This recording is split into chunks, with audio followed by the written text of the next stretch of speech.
Check-in rates! What happened here? Hold on. This has been bugging the shit out of me. Like, someone figure this out, please. And boom, we did it! I did it! So you were there. Tell everyone. You guys didn't message your fucking friends to get down here? Is this the whole crew? This is it. Alright, cool. Right on. Get a Groupon or something. No, I'm so happy you're here. You're literally like 80% of the audience. So I'm bad at math. I'm a teacher.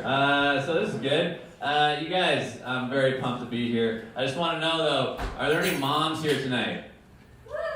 All right. That sounds like a mom who's not entirely proud of her child, but I guess I didn't get a babysitter, but you know. I'm just wondering though, like I'm always curious to hear from mothers whether or not they lied to their kids growing up. Because my mom did, Geraldine McGovern, and I never saw it coming because my mom, in my eyes, was a saint growing up, you know? Geraldine was a good Irish Catholic. She goes to church 7 times a week. It's a little intense growing up in that household. Like at this point, now that I've moved out of the house, my Christmas present to her is going to church on Christmas Eve. And she is super pumped. She's like, his soul is cleansed for another year. This is great. But she's so high up there, it's like she's like fourth in the divinity of Christ, like Father, Son, Holy Spirit, Geraldine, you know? She's up there. So I never expected her to lie to me, but being first generation Canadian, like my parents from Ireland, I don't do well in the sun, so my mom lied to me about sunscreen. She told me that the SPF on the bottles of sunscreen are the number of minutes between applications, which is kind of a dick move because all she bought was SPF 10. It's like, really, Mom? My soccer coach hated me so much. Every 10 minutes, like, sir, I need a sub. It's time to reapply, okay? That's how this works. Like, why do I keep drafting McGovern? It's like, it's science, man. Geraldine would lie to me about this. I thought this till I was into my early 20s, and I was on a bike relay one time. I found SPF 45. I'm like, extra 35 minutes, sick. I pull over every 45 minutes to put on the sunscreen. My buddy's like, Steve, we get it. You look like powder. But, dude, it's a race. Like, take the burn today, okay, man, please. I was like, guys, no, I have to do this. It's science. And I explained to them what I thought sunscreen SPF meant. And have you ever said something so dumb, your friends look at you like, we should stop hanging out with McGovern. They're like, Steve, you should wear that helmet all the time. Yeah, thanks, Mom. That's good. Mind your kids. I'm a substitute teacher, which is a little like comedy in the sense that I have to walk into a new classroom, new audience every day and try and win them over. And I usually try and crack a joke, especially in high school, to get the class on my side. Sometimes it goes well, other times it goes horribly. Like a couple weeks ago, I walked into this class, grade 11, wrote my name on the board, Mr. McGovern, and one of the girls in this class went, "Aw, Mr. McGovern, our student teacher last year was Mrs. McGovern." And in my mind, I'm like, this is my chance to make a joke. So I'm like, oh, crazy, that's actually my wife. Like, really? How is she doing? And I was like, yeah, I don't give a shit, we're going through a horrible divorce. Yeah. And they all took me seriously because I'm a teacher, you know? It's not time to crack some jokes. So they're all like, oh, that's too bad. I'm like, I'm just kidding. I don't know who you're talking about. They're like, why would you say that to us then? Teaching was hard that day, my friends. They don't like you and they think you're a lying piece of shit. I was like, World War II started in 1939. It's like, did it, Mr. McGovern, or is that another one of your lies, okay? I don't have to listen to anything you say. No wonder your life left you. It's like, yes, you really lost control of this classroom. And it's fun going from like, it's interesting going from like an elementary setting to high school because it's a different challenge every day.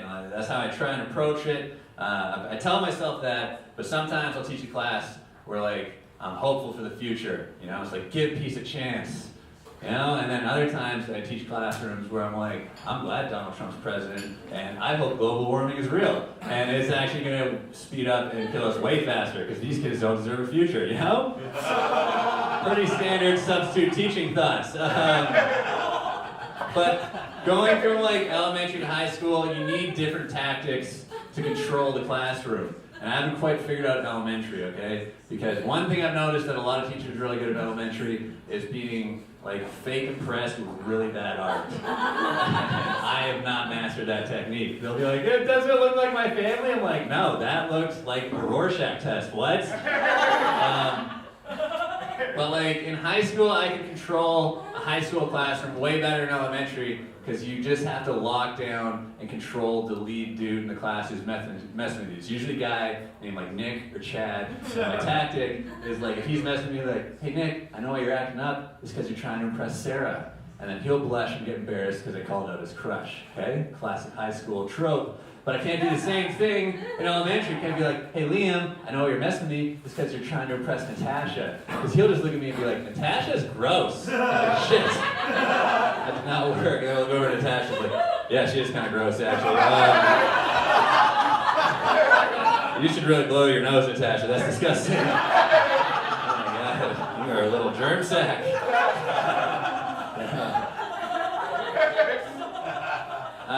100 Voices, I don't know if you guys have heard of that, but what it is, you know it? You guys work in it? You volunteer. You volunteer there? Are you a masochist, dude? I'm a student. In 100 Voices? Man, you are slow. 100 Voices for 3 and 4-year-olds, so let's give it up for our little guy here tonight. But you volunteer. Dude, that's honestly amazing. You're like, after this guy said I'm not doing teaching anymore.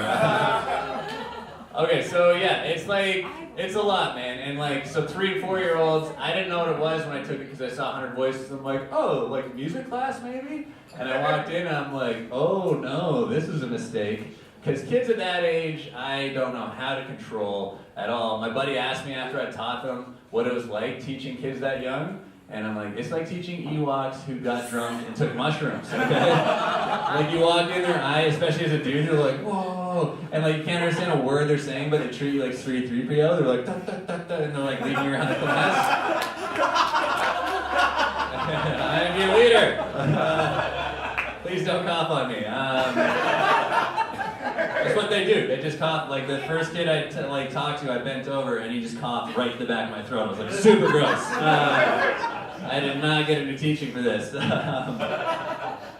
I saw the funniest thing I've ever seen in this class though, and like the kid, like literally, that's what life is like though. It's like just drunk on mushrooms because 2 kids were sitting in one chair and the other one would get up, like you take a turn, and then they're sitting there, it's like, it is comfy. I'm like, that's mushrooms. That is mushrooms.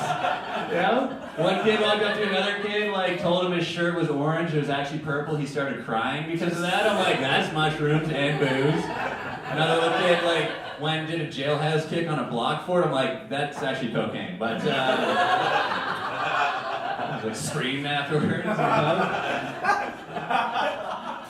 But there's this one kid rolling around the ground for like 20 minutes just going, ha ha ha ha ha ha. I'm like, that's a weed brownie, you know? And another kid came and popped a squat over him and farted right into his mouth. And that was the funniest thing I've ever seen in my life.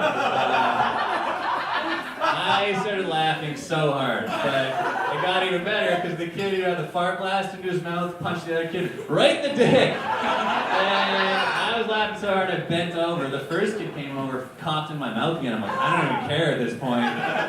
This was a fart blast. And so the kid who got the dick punch, once he recovered from it, it was a good blast. And he came over and he's like, you gotta punish him, he punched me in my peanut. He called it his peanut. He's like, can you take a look at it? I'm like, oh no, I'm allergic. No, sorry, you can't bring that into school. That's against the rules. And he's like, you gotta punish him. And I'm like, this is when I gotta be a teacher, okay? Like, no, kid, you need to understand in life, if you fart into someone's mouth, you're gonna get punched in the dick. That's how life works, okay? I learned that at 19 in Thailand.